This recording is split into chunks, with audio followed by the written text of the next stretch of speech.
And just to give context, Fatima Mureeda, what happens on a Thursday is I do the systemic wellness practitioners training, where I work with individuals to use coaching to help them within their roles within their organizations. Yep. So, like I've coached the two of you within your role in the organization and the challenges that you come up with. On a Thursday, I coach organizations here. We coach some people from Recovery Connections, from Epic Restart Foundation, from the Recovery Academy in Ireland, and we're trying to bring some other people onto this. So David, this is where we work, and I do organizational development and coaching specifically for people in lived experienced organizations, whether they're in recovery or not in recovery, or they're a family member or not. So that's where we are on a Thursday. On a Friday, I do the case manager training and supervision, where we supervise and do case management within the clinic, yep, and the patients that we've got coming. So, for example, Fatima Mureeda look after the Dutch patients that get sent to South Africa for treatment. And in the first world context, working with insurance companies, there's a lot of paperwork, there's a lot of tick boxing, there's a lot of that sort of stuff. Then we get a patient that comes into the South African context, usually white, entitled, different, yeah, and they come and arrive at the clinic, and we have to give good clinical service, because that's what we are. We are not a holiday resort for people. Oh, I've come for rehab. Yes, make me clean. Yeah. You know, it's not that. It's like you've come here, it's detoxing, it's a biopsychosocial model. They come for 6 weeks, and post treatment, they go into our aftercare when they go back to the Holland. And that is the commercial side of the business that I was trying to talk with Fatima Mureeda. How do we do this going forward?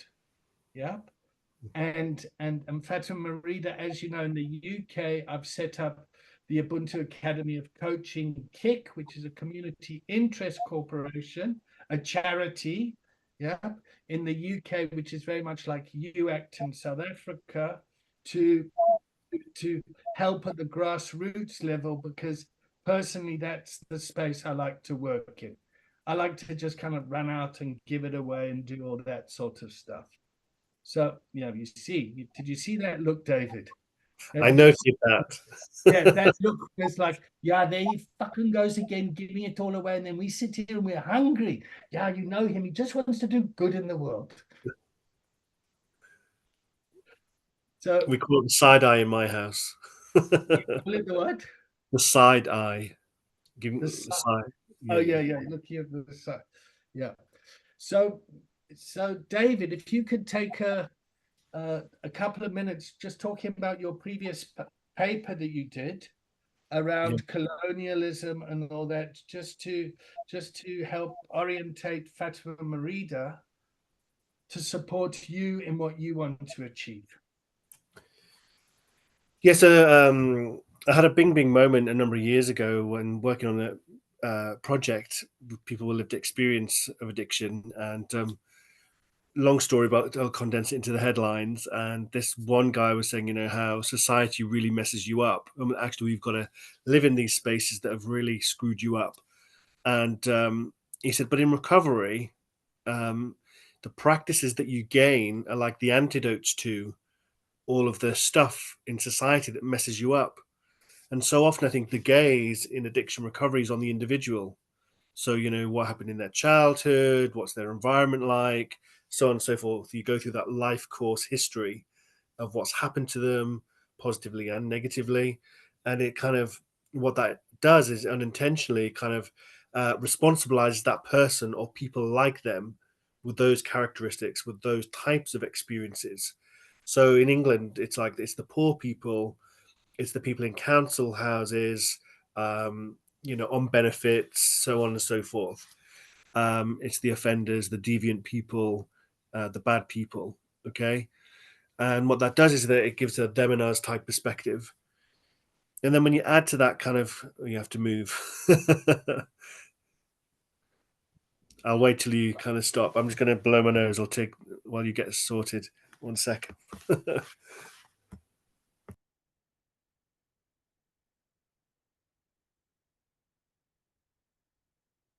He's very polite, David. He switches off his camera and mute while he blows his nose. I would just go, More self-conscious than anyway. and then on top of that, when you've got this kind of the impact of coloniality. So for me, that guy's comment switched me on to analyzing society and the culture within dominant society, and really capitalism and coloniality for my lens to the dominant forces and factors that influence the way in which we kind of live our lives. So within the knowledge base, for example, the reason why I might be seen more of an expert than somebody with just lived experience is because I've got a qualification. I've gone to an organization, an institution that has bestowed upon me knowledge because I turned up at a room and wrote some notes and then have passed an exam or whatever it may be. So I can now call myself a doctor. But actually, in this scenario, I'm somebody that's never used an illegal drug and I've not been addicted to an illegal drug. Maybe some other things, but not illegal drugs. But I would be called upon at conferences internationally to speak on drug issues. So that makes no sense to me. But that reveals the impact of coloniality, because this, yeah, okay, and if you think about coloniality, colonialism as the white British kind of taking over geographical spaces and controlling people, that geographical physical kind of thing is kind of largely stopped, thankfully. But what hasn't stopped is what's called this matrix of power.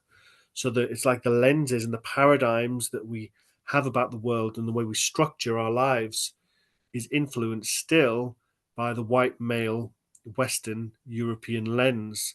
So in terms of knowledge, the scientific perspective, positivism, that has now been regarded as like the king, the supreme form of knowledge, and anything else, what you think, what you feel, your sensing, ways of knowing, embodied knowledge, lived experience, cultural community kind of practices, ritual ceremonies and those forms of knowledge are like, that's ridiculous. That's not knowledge.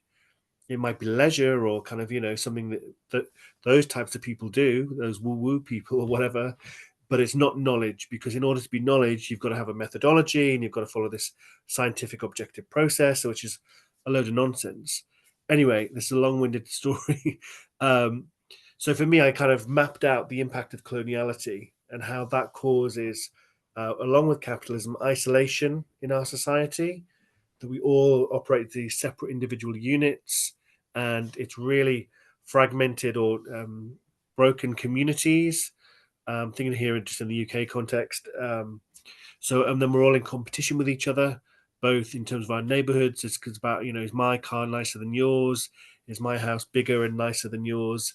And in the workplace, is my project going better than your project? And what all of that requires is to have a fake self. So I'm fine, thanks, Fatima and Mureeda and David. Yeah, everything's going great. Yeah, fantastic. My kids are doing great. No, they never have any problems. In fact, I never have any problems. How are you? And so then you're like, oh crap, maybe it's just me and my life, or me and my children, or me and my projects at work that have got these issues. And so all of that placed undue stress, mental health, and the requirement to constantly reproduce this fake self that everything's happy and good all of the time. So what I've seen then is when I look to the recovery community and the culture there, it's the complete antithesis to dominant society, because you get people showing up in recovery as their whole self. A bit like when I came into this space, actually, I kind of shared very openly about where something was at present.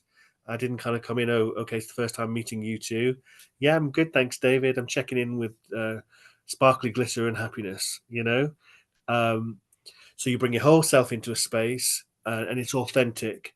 Because if we're going to have connection, it's got to be authentic and true. So if everything's going great, I'm more than happy to celebrate that. So it's not about always being negative or critical or, you know. And so there's this real sense of the need for social connection with each other, of creating community, of collaborating rather than being competitive with one another, and being supportive that actually, you know, I will ask for help if I need it. I won't just kind of pretend that everything's okay. And here in the UK, kind of like it's supposed to be summertime. Just looking out my window, it's cloudy at the moment, but on the sunny day that we get once a year, everybody on my street will be out with their own lawnmower, kind of all cutting our grass, going up and down in the garden at the same time. And it's like, why do we need 20 lawnmowers on the street? Grass cutters, in case that doesn't translate. So we're all cutting our grass with our own individual machine. And so that sense of collective kind of shared resources, because we daren't be vulnerable or ask for something or not have our own, we've got to be self-sufficient. Whereas in the recovery community, there's much more about a shared pool of resources and asking each other for those resources and so on and so forth. So for me, there's something regenerative, healing, and transformative that this culture of recovery creates that helps the rest of us in general society to heal as well. So I look to people with lived experience as the leaders of our community, not the kind of lower echelons of society. So often in the UK, we kind of refer to people with addiction and other type issues as the marginalized or the vulnerable, people with multiple and complex kind of disorders.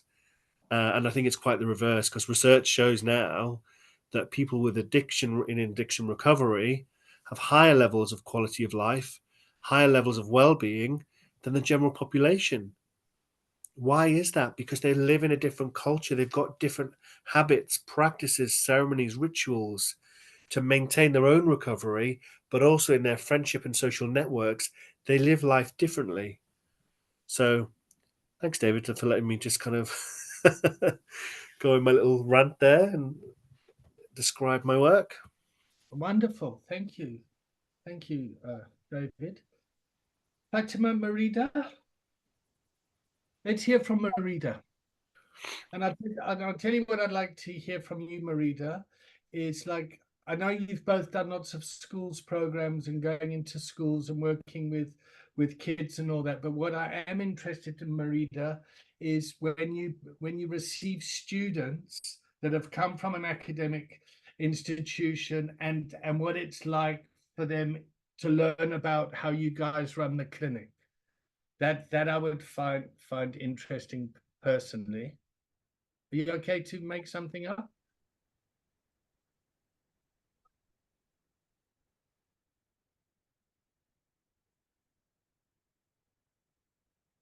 Yeah, I'll lip read. What the fuck's David on about? No, man. He just wants you to talk about this. Don't worry.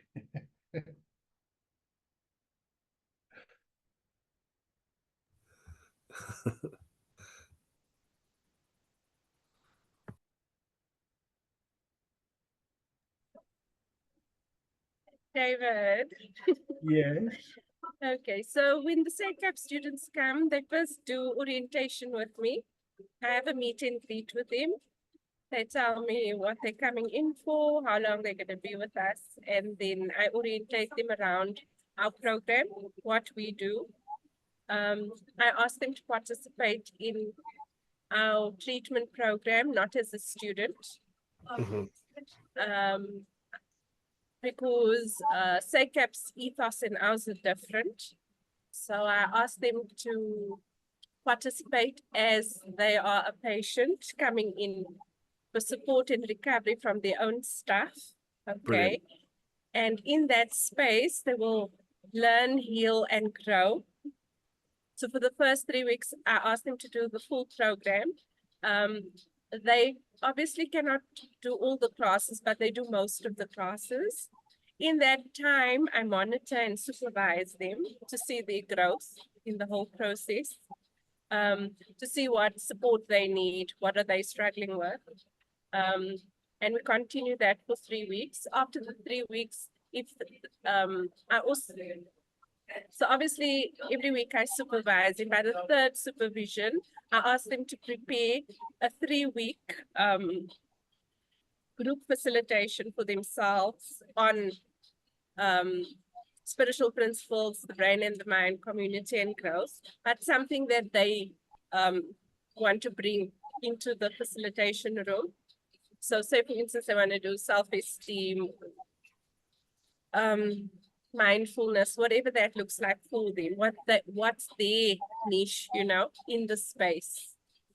And then I give them a space to hold a group as well. And if they need one-on-ones done with the patients, I also give them a space where they can work with strengths and weaknesses that the patient's currently struggling. And in the time that they are there, they do a lot of healing. Like today, I just supervised one of the new students, and she said when we did orientation and when we met the first day, she didn't understand what I was saying about healing and learning and growing. She thought, okay, I've learned all these things at SACAP, you know, I've got the knowledge, but she understands now that she has healing to do from Brilliant. what she's going through. They don't understand it at first, but eventually they do. I said to her that you have to find healing from whatever you're struggling with in order for you to show up in a facilitation room or with a one-on-one, because you need to find strength and courage to do that, because most of the time they're not confident enough when they have all the knowledge around the textbook of what they study, but they don't have the real interaction with the clients and all of that, where they coming down to their level to understand the feelings or emotions, whatever they're going through.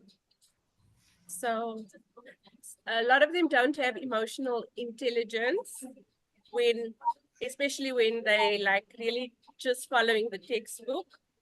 And then later on, as they go about, they understand it better. I don't know, is that what you needed to know? Mureeda, I'm so fucking proud of you. That is, and first of all, I really just want to acknowledge I've put you in the deep end, and as usual, you've really just gone and shone.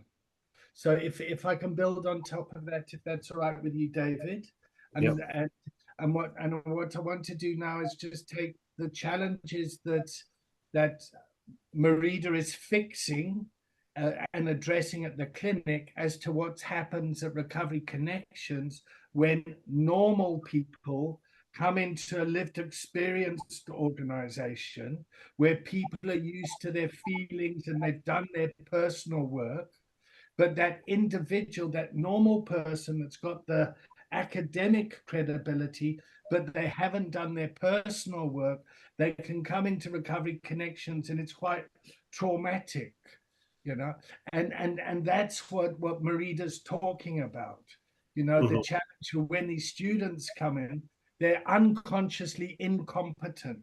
They think because they've done the theory, then they become consciously incompetent. It's like, oh my God, I've got all this sort of stuff going on.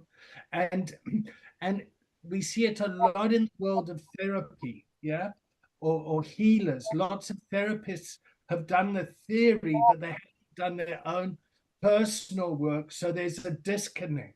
And that disconnect feeds into stigma. So you'll get a psychiatrist, for example, that's unable to build rapport with the patient because they haven't done their personal work, or they assumed and they're not aware of how their status is actually intimidating or causing stuff. Yeah.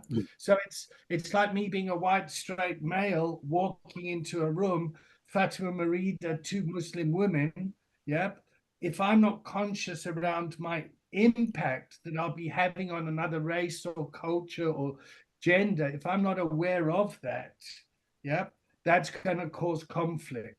So we wonder why in the UK, people from ethnic backgrounds, yeah, that they aren't taking up the services. Yeah, yeah. Yeah. So Fatima Mureeda, the problem here in the UK is they got wonderful fucking services, yeah, but black and brown people, yeah, don't make use of those services because when they go there, they get traumatized in a way because the service isn't structured in a way to understand the individual and where they're coming from. That's and I just want to say I fucking hate saying black and brown. I just like each time that goes on, it really just triggers shit in me. But still. So yeah. Would you like to add anything, Mureeda or Fatima?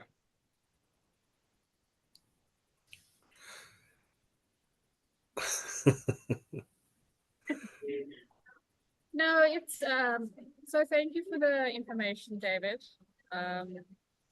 It's very informative, a lot to process, but what was said.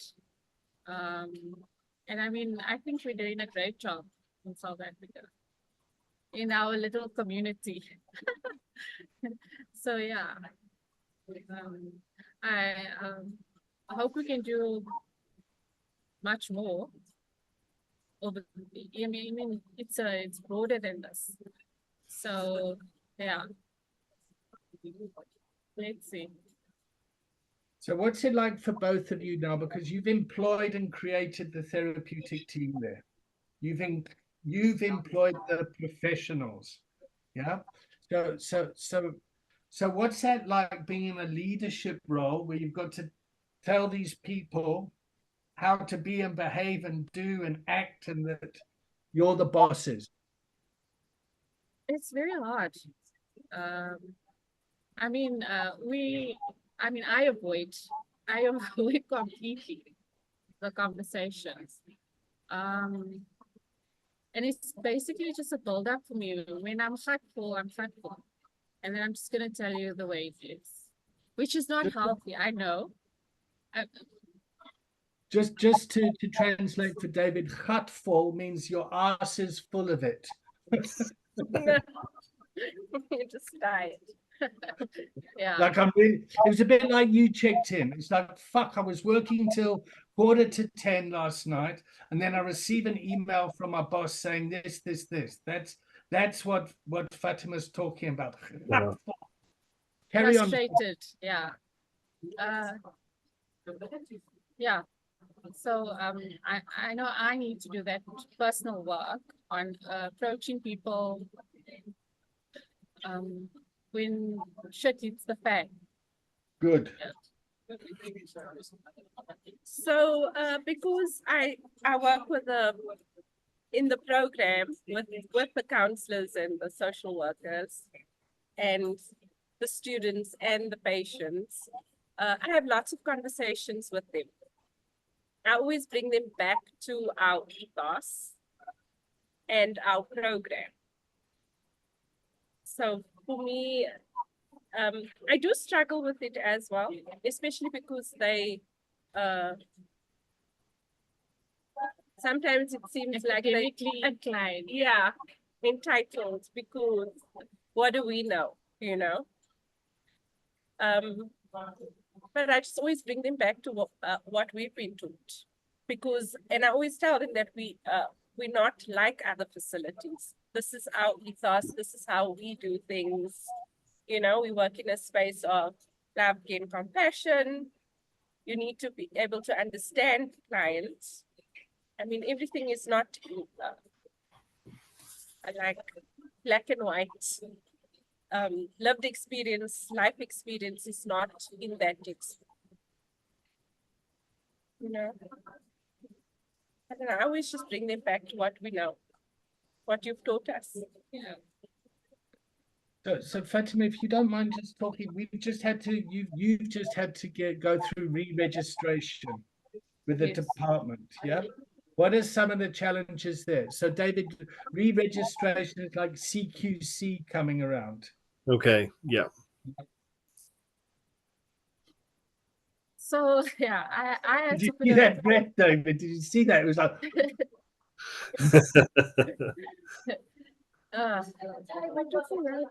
I basically had sleepless nights about this file that I had to put together. But yeah, there's a lot of paperwork and black and white you need to put to a file. Policies and procedures that need to be updated, new policies and procedures that need to be implemented, making sure that everything is on top form in the medical section, as well as the administration and, I mean, The whole clinic. yeah, basically the whole clinic needed to be on top form. So yeah. so David, the reason I wanted to bring that in is you've got the outside government, yeah, that has the act and the constitution, and they create policies and procedures and all that.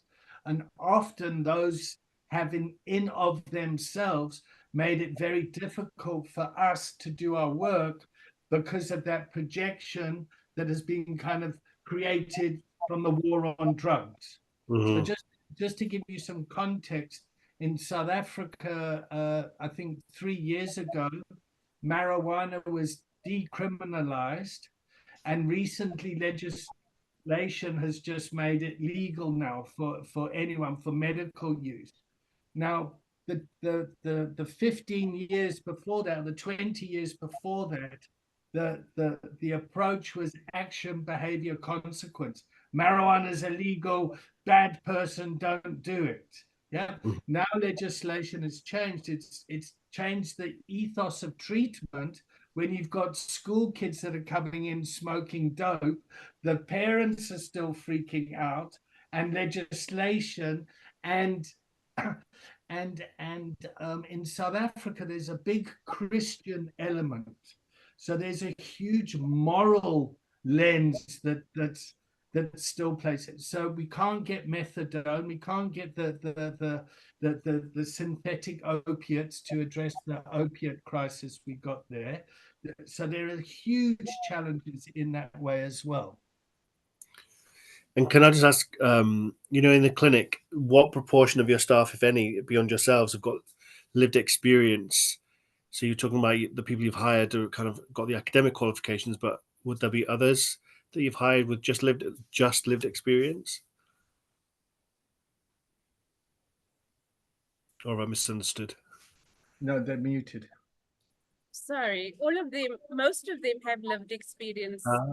Okay. Experiences around addiction that they also personally struggled with. A lot of them does, right? Yeah. Most of them. All of them playing The therapeutic team. Right. So when you were talking about they all have. right. And so when David was asking you how you interact with some of the staff with the academic qualifications, who are they? What team are they in? Because you seem to be expressing a struggle, so I was surprised by that. Or are you saying they had both? So as part of legislation, we have to employ nurses, doctors, psychologists, social workers, psychiatrists to get a license. Yeah. Yeah. So to find those people with lived experience is a challenge. Sure. Yeah. And to take it a bit deeper, yeah, the term lived experience for us is a bit kind of offside because it's a systemic condition that we all get impacted in. So Fatima Mureeda, teenage pregnancies. I've been talking about this, coming from families of gangsterism to survive. So people have had to, behave in certain ways to survive. partners that have been using, yeah. So family members there's a whole lot of lived experience there. Yeah. And we realize that when we start working with family members in the system and we start to get them to change, that makes it more accessible for the person that's stigmatized to go and get help. Yes. Yeah. So that's a huge thing that I'm going to say this with humility, that we're ahead of the curve than the UK in like, oh, we've got to find people with lived experience now. Have you got lived experience? Have you got a number of people on your board that have lived experience? Like, fuck it. Everyone's been impacted by this. Yeah. And what we do at the clinic is we bring our authentic selves to the party to get recovery because everyone's been impacted by this. Okay, and like, can I ask a question? So, with this broader, expansive definition of lived experience, are you just saying that could be anybody who lives within a colonial capitalist system, or are you saying, okay, more from a psychologist perspective, a list of dysfunctional forms of behavior and affected members of those, others with the behaviors? Just for clarity. I would say yes, no, and maybe to that question. Okay. Because it's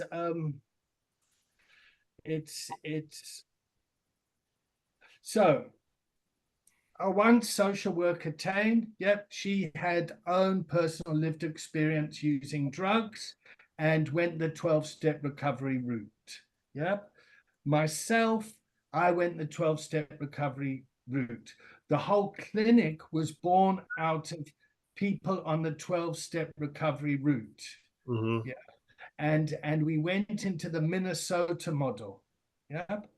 After a while, I realized personally that there's an arrogance with people that have gone that kind of lived experience 12-step Minnesota model where they believe that they're different. We're addicts, we're in recovery, we're this. Yeah. Brilliant.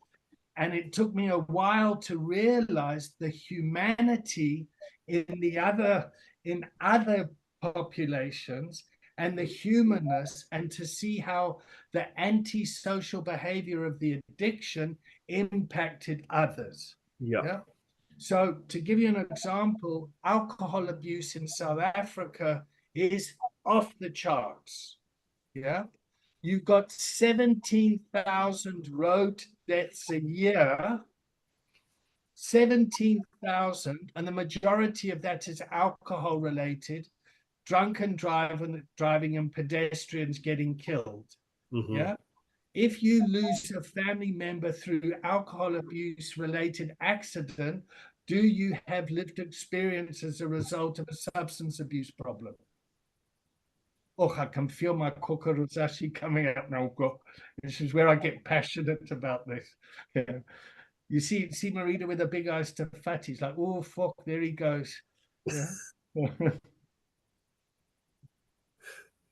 So, yes. Do you want to say something, Mureeda? No, we good. Yeah. So the academic lens you're coming at, David, with that question is difficult to answer, because the answer you're kind of looking for is it this, or this? Yeah. Is that fair to say? Yeah, I was wondering around the conceptualization of it. Yeah, the boundaries of the concept, who's in and who's not, and what's the criteria for who's in and who's not. I mean, at the core of it, yeah, we see substance use disorder as a diversity issue. What do you mean by diversity issue? So in South Africa, you've got 11 different languages. Yeah, you've got 11 different, 12 if you include sign language. Yeah,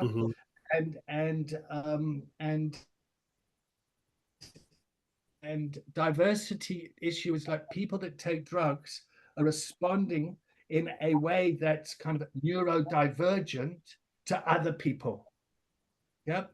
The majority of people can use drugs very successfully, whether it's alcohol or whatever. Like the majority, there's only a tiny number of people that really struggle with it in a way that they need clinical care. They need to be hospitalized.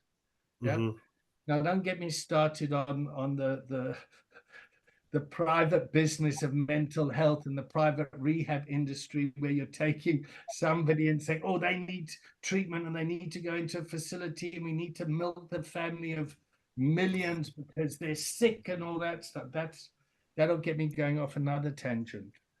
But oh, sorry, I'm a bit excited now. I've activated myself. David, So if I could be direct, with you, I would love your academic wisdom to kind of come and help us navigate in a way that we can take this magic to more out into the world, because people will listen to you straight away because, oh, there's the umlungu with the umlungu means white guy, the umlungu with the qualifications. That's the you're the door opener there. And what I would love from you as well is we've got people in our organization that would love to do research, get academic recognition, but they're not being admitted into universities in South Africa because there's all sorts of policies in place by saying, but the way the system works in South Africa is they only accept certain people for master's programs a year. Those people that are accepted to do masters, can only then can they go off and practice in the insurance industry. And it's a big problem for us. We've got people with a lot of passion that are dying to do research, trying to do masters, PhDs, that sort of thing, but they're not getting the placements. Right. I'm thinking of Angelica Fatima Mureeda, who really wants to do a master's on how come our facility works so much better than other people who are very 12-step treatment facility resistant. I mean, that would be a great piece of research, and she's chomping at the bit to do it, but she can't get into a university, and each time she tries, she gets really rejected, and that really fucking hurts her. Because she doesn't have the entry-level qualifications that the system says you need. No, she's got the qualifications, but in South Africa, she's the wrong race. Because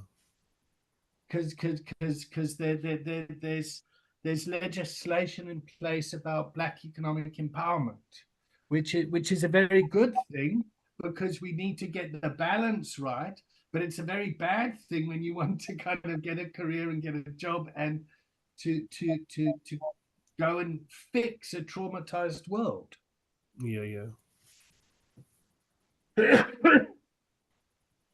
Oh, I'm really on my soapbox.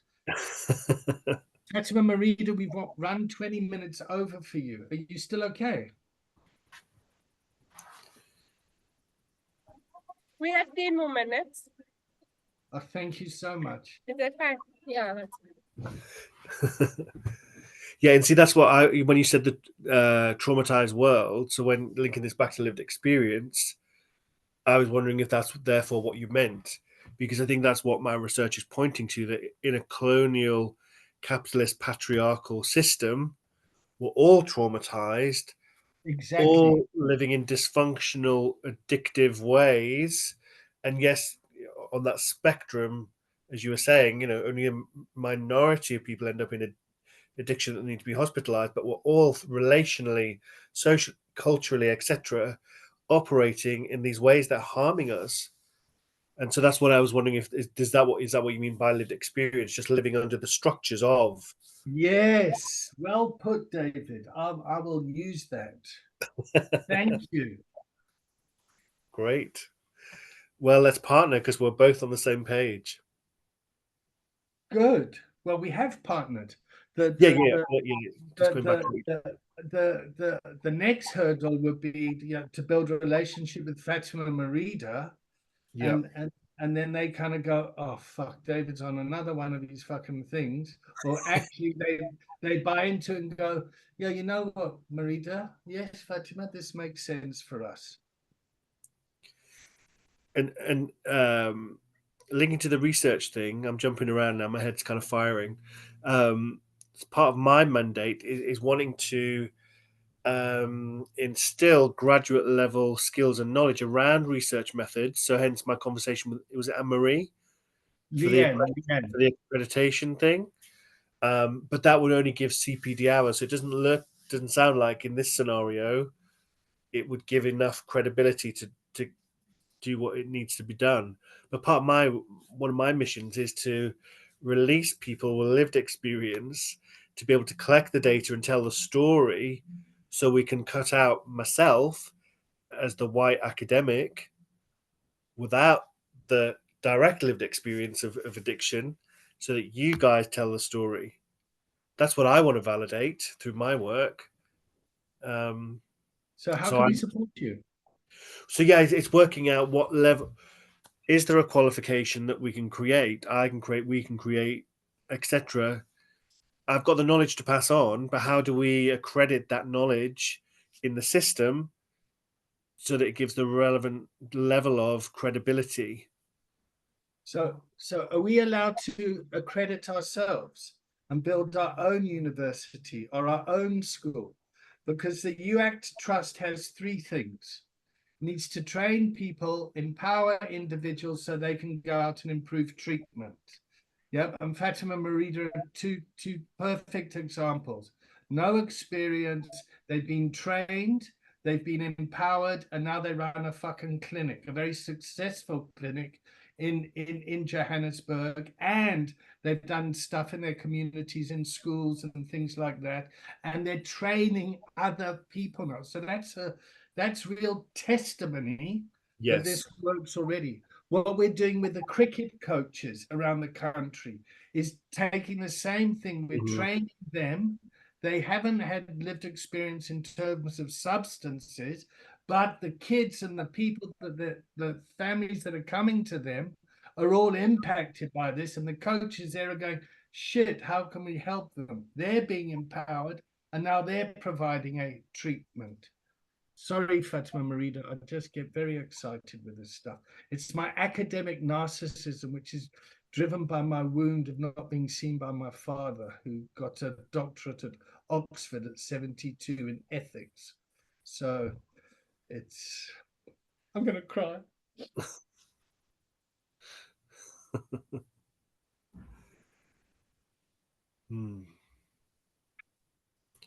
It takes some more working out. Yes, Mureeda, what were you going to say? And it was also a struggle with Fatima and I at the clinic not being seen. It took us years. Yeah. It still is. Not so much now, but just to step into that leadership management role, it's I don't know. It still doesn't feel like. It's like we're undercover. No, it's like we shouldn't be seen. Like, I don't know. No, we are seen, but also not seen. They know, but it's like, I don't know. Yeah. You're seen, but you're aware there's a hierarchy as well. Yeah. And that you're not from the traditional route within that hierarchy. So if I give an example for myself, so yes, I'm white and academic now, but background comes from a white working class kind of community in the northeast of England, and my family were on benefits the whole time. So yes, I'm Dr. David Patton, but actually I'm not a true academic, because actually I come from that sort of background, and the true doctors and academics didn't have that sort of background. You see? And so yes, I feel seen and heard on one level, because some of the spaces I inhabit, my voice is heard, but internally I can carry that I'm not seen and heard because I'm not a true, pure version of it. Does that kind of make sense? And is that Yes. what you were trying to say? Something like Yes, that. yeah. Yeah.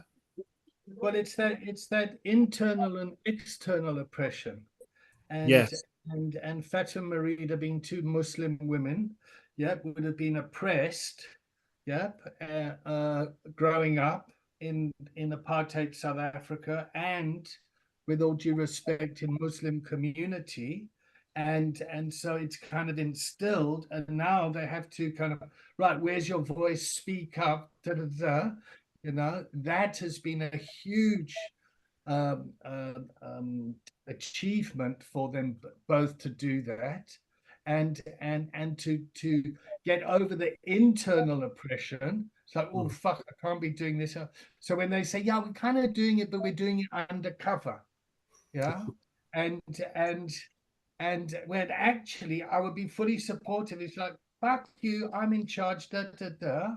Yeah, and where I've had to work is when people come to me and say, David, what are we going to do? I've had to work on go to speak to Fatima Mureeda, and between us, for them to make a decision, they would always second guess and come and, David, this is what we're doing. What would David say?